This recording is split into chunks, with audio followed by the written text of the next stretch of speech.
I'm Jame Bible, running for Bellevue City Council position number 7.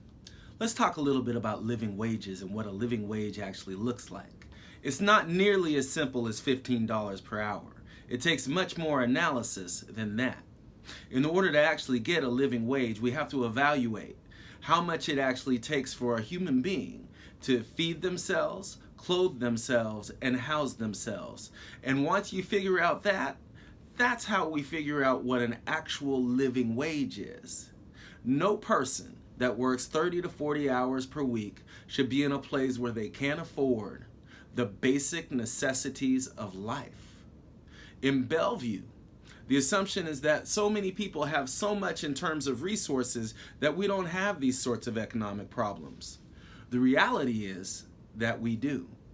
Our service workers often find themselves at or near the poverty line. They often find themselves in a place where they're having difficulty making ends meet.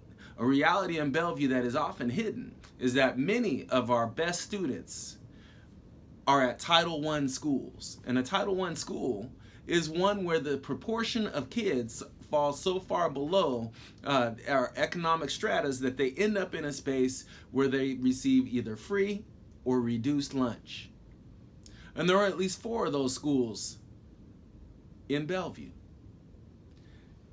Now, when we think about that, some would say, well, maybe that's a school board issue, but I'll tell you what, it's actually a family issue and a city council issue.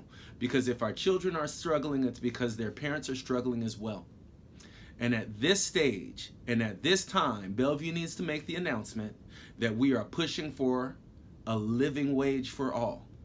And by living wage for all, make no mistake about it, what we're talking about is a fundamental increase of the minimum wage to such a degree that all people have human dignity and the opportunity to live their dreams and be the best that they can possibly be. The city of Bellevue is not just for the wealthy. The city of Bellevue needs to be for all.